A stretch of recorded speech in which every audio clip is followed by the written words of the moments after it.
दो, आवाज दो, भीम आर्मी जिंदाबाद, भीम आर्मी जिंदाबाद, भीम आर्मी जिंदाबाद। देखो देखो कौन है, देखो देखो कौन है, देखो देखो कौन है, भीम आर्मी जिंदाबाद, भीम आर्मी जिंदाबाद। अब हम यहाँ से आपको लेकर चलते हैं सयाजी बाग के अंदर, और ये है सयाजी बाग का मेन एंट्रेंस, और मेन एंट्रेंस से हम अंदर जाएंगे।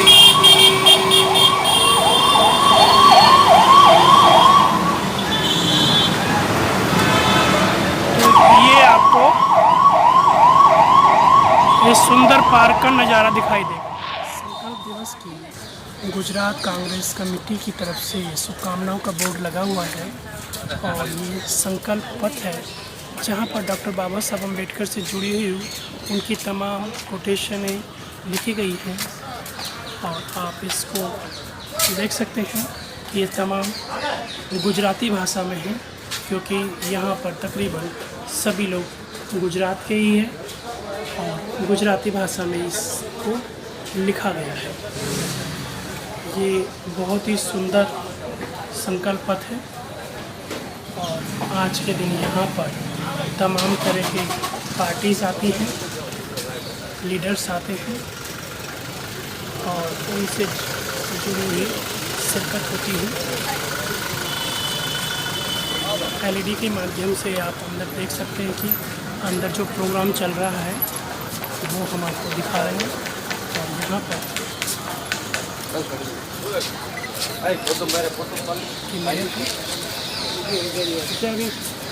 क्या कहना चाहेंगे आप? और हम फाइनली आ चुके हैं सयाजी बाग के अंदर, और सयाजी बाग के अंदर से अब आपको हम दिखाएंगे संकल्प भूमि का वो नज़ारा जो डॉक्टर बाबा साहब अम्बेडकर इसी पार्क में आकर बैठे थे और अपनी पीड़ा को महसूस किया था, और उसके बाद एक खुद से संकल्प लिया था।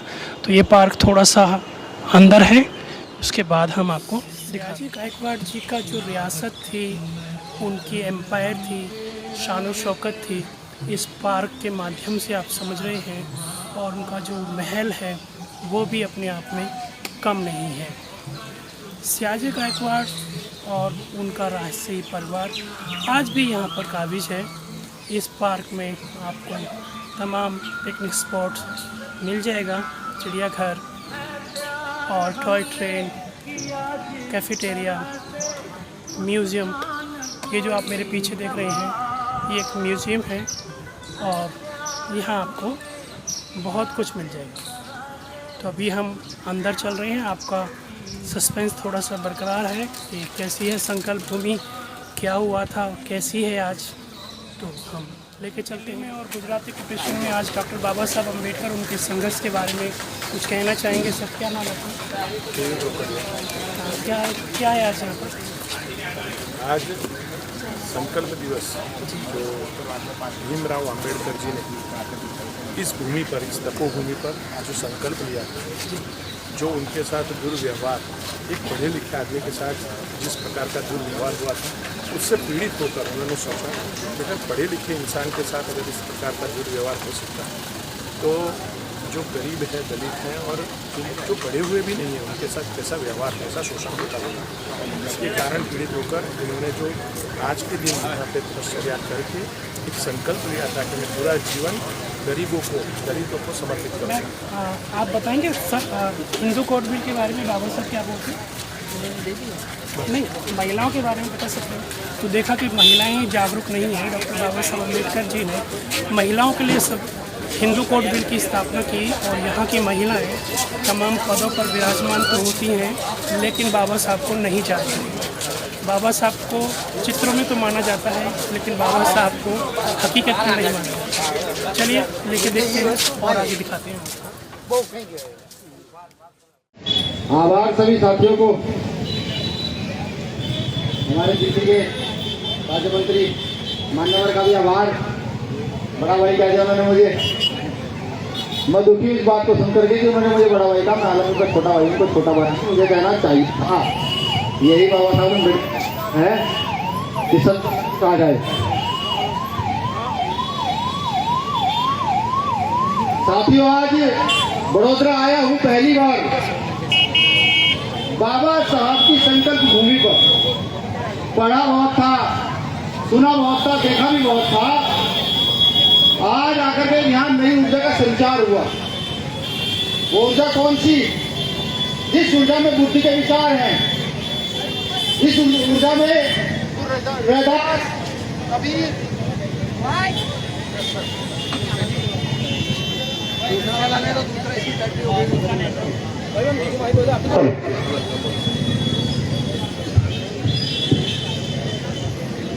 जिसमें बुद्ध के विचार हैं, जिसमें गुरु रैदास, कबीर, नानक के विचार हैं, जिसमें गुरु घासीदास जी के विचार। आज यहाँ का उन विचारों का सही एहसास हुआ। नमन हम सभी महापुरुषों को जिन्होंने हम जैसे छूतों के लिए भारत के अंदर जो व्यवस्था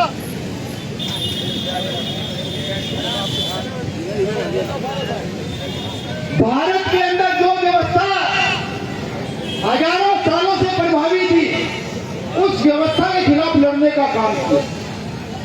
मैं तो गौरवान्वित होता हूँ और बार बार मन ही मन में कुछ शब्द भी गुनगुनाता हूँ कि मुझसे मिली बुद्धि, भूले से मिला ज्ञान, छत्रपति साहू जी महाराज ने दिया आरक्षण और बाबा साहब ने दिया मान, सम्मान, स्वाभिमान और संविधान।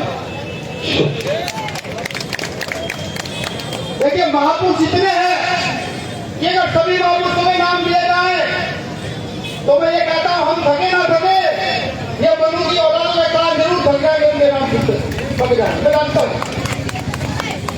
क्योंकि भारत के अंदर सबसे ज्यादा प्रतिमाओं में आघात होता तो बाबा साहब अम्बेडकर की प्रतिमाओं पर आघात किया जाता है। अब तो पढ़ लिख लिया हूं, बाबा साहब के द्वारा अधिकार प्राप्त कर दिए हैं, तो ये भी समझ आ गया है कि जिसके विचारों में सबसे ज्यादा ताकत होगी उसके खिलाफ इतना बड़ा षड्यंत्र अब से नहीं सदियों से स्टेज पर।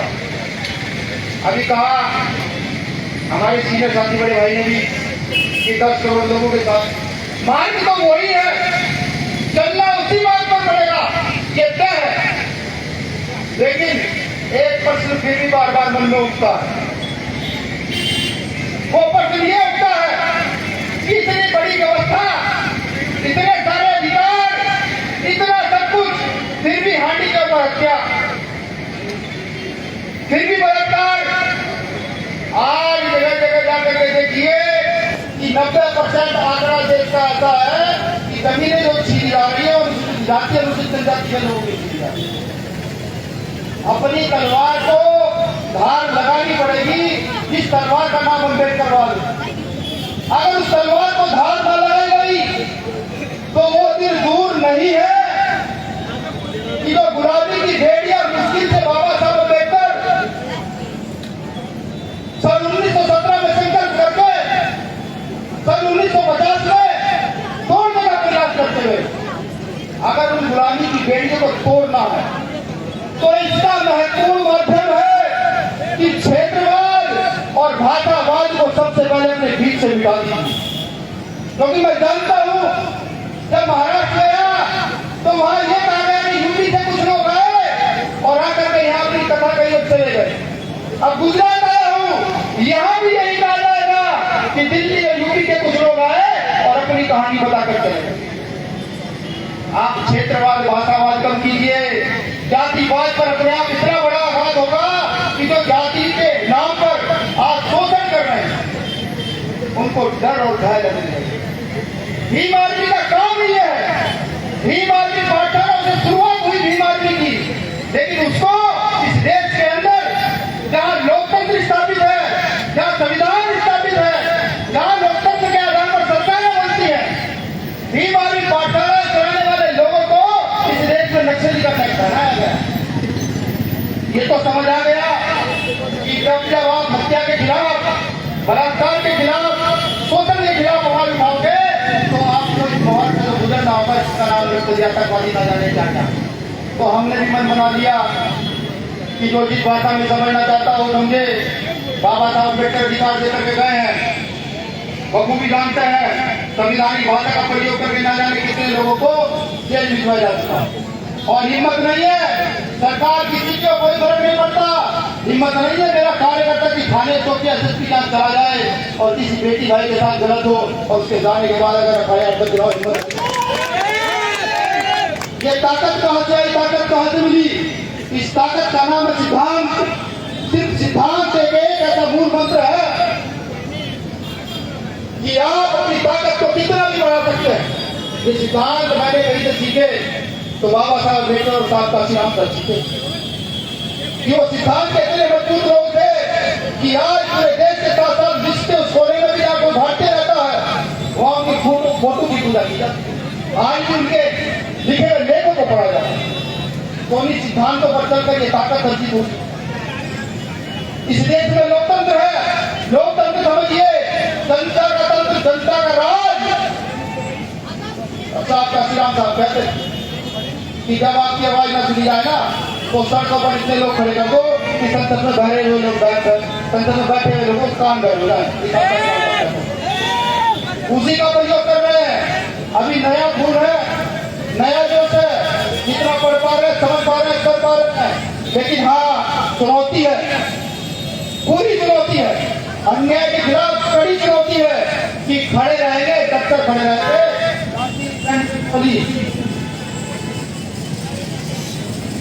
लाठी डंडे गोली करा नहीं पाएंगे।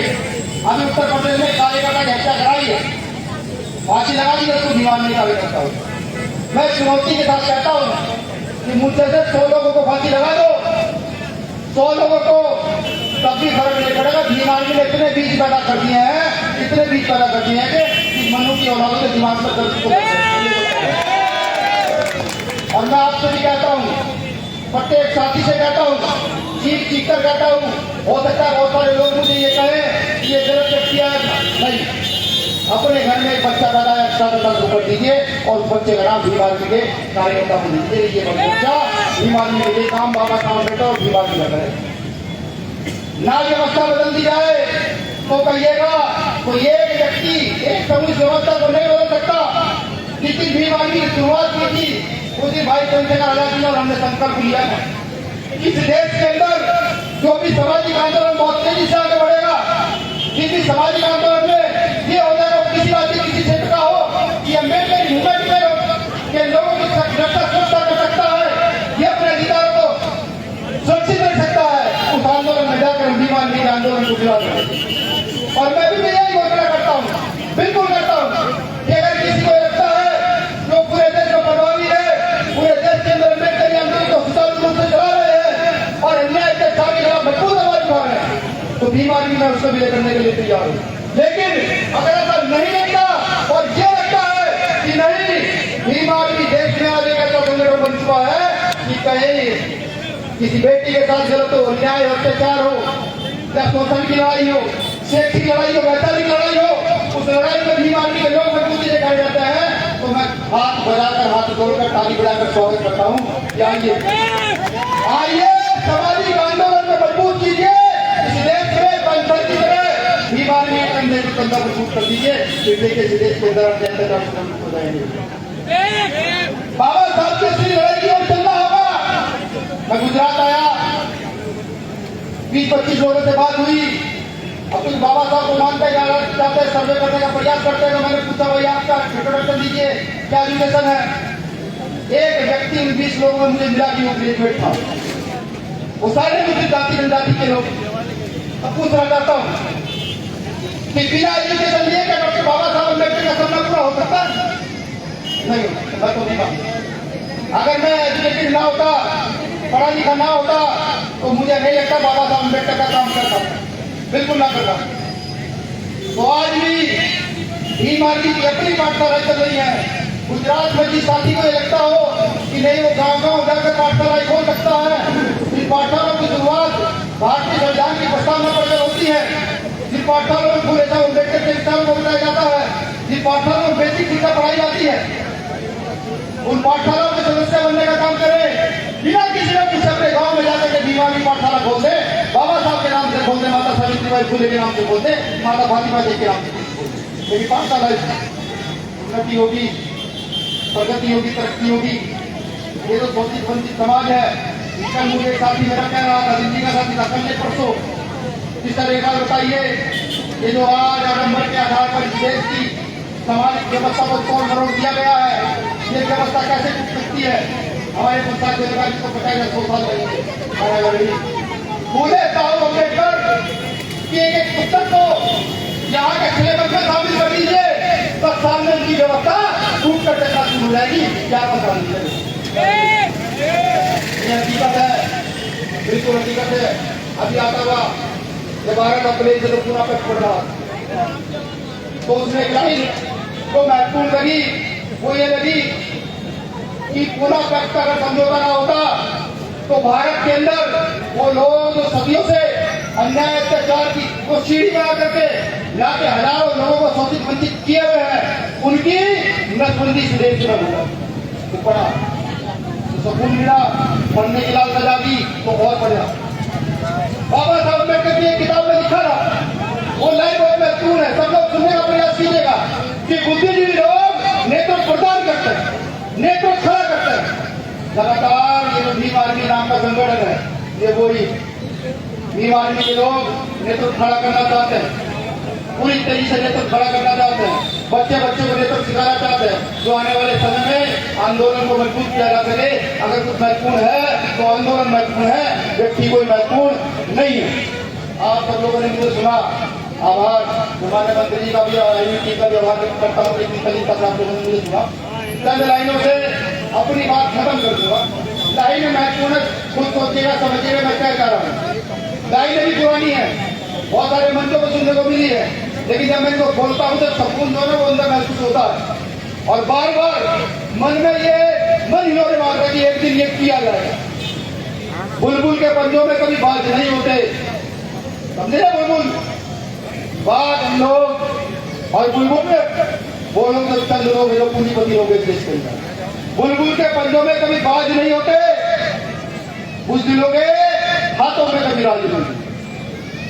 जिस कौम को पड़ती है सर झुकाकर चलने की आदत, उस कौम के सरों पे कभी ताज नहीं होते, कभी ताज नहीं होते। जय हिंद, जय हिंद।